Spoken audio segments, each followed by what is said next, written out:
Welcome to my presentation on safe sleep for the infant and newborn. Thank you so much for taking the time out of your day to learn about your new baby and how to care for the children that you're charged with. I want to applaud you for taking this initiative and understanding how important safe sleep is for your child. Safe sleeping habits are essential for the well-being and development of infants. Did you know that newborns can sleep for up to 20 hours a day? When you consider how long a baby can sleep, I think it's imperative that we keep them safe during this time. In this presentation, I will teach you what safe sleep is and ways to reduce the risk of sudden infant death syndrome. But first, I'd like to introduce myself. My name is Emily Ellington. I'm a registered nurse. Currently, I'm the assistant nurse manager in a very busy labor and delivery unit. Previously, I've worked in pediatrics, special care nursery, and mother baby. So basically anything women's and children's I've done. Okay, let's get started with safe sleep and what safe sleep means. It's a term that is referred to describe the strategies used to promote healthy sleep in infants. These strategies are things that everyone caring for infants can easily accomplish if properly educated.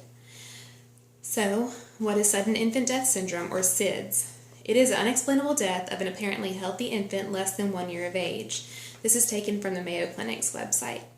Although much research has been done about this topic, the cause of SIDS is still unknown. Researchers have discovered some factors that may attribute to a greater risk of SIDS, such as a low birth weight, respiratory infection, or possible immaturity in the part of the brain that's responsible for the arousal of an infant.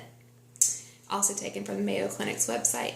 However, the sharpest decline in the risk of SIDS happened after the American Academy of Pediatrics began educating parents and infants that infants should be placed on their backs to sleep. I think this is very significant. This information is taken from the American Academy of Pediatrics website. There are several things that parents and child care participants can do to lower the risk of SIDS. The first and most important is to always place your child on their back to sleep. Also, infants should never sleep in the bed with a parent or co-sleep, and should never be left to sleep on other surfaces such as a couch. Infants should always be placed in a crib or bassinet of their own. The temperature of the environment should be comfortable. You do not want to overdress your infant. If you are comfortable with a light blanket, your baby will be as well. The infant's sleeping surface should be firm and flat. Any crib or bassinet mattress that was manufactured after the year 2011 should meet these safety standards.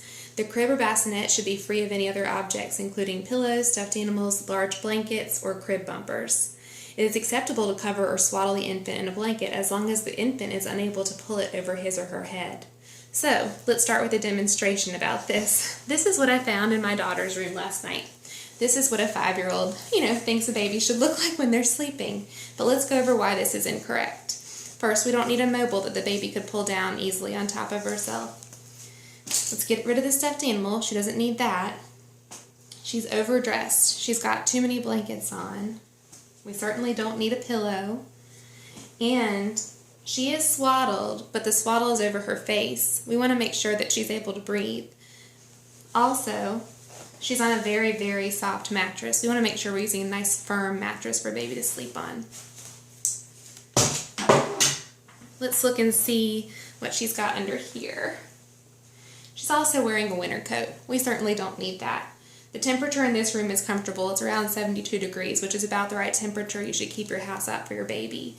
So she's wearing a nice thin t-shirt, a pair of pants. I am going to swaddle her back to go to sleep, but I'm going to make sure I wrap her below her chin line and that I've tucked the corners of the blanket underneath her so that she can't pull it up over herself. Then I'm going to place her on her back, always to sleep, and on a nice firm mattress of her own, that she's in her own space, not in a bed with mom or dad. So let's go over the bullet points quickly again, since I know we've already been talking about this. No co-sleeping, baby always on their back to sleep, no bumpers, pillows, stuffed animals, mobiles, overly stuffed blankets. The temperature should be nice and comfortable. Baby should not be sweating or overdressed. A firm mattress.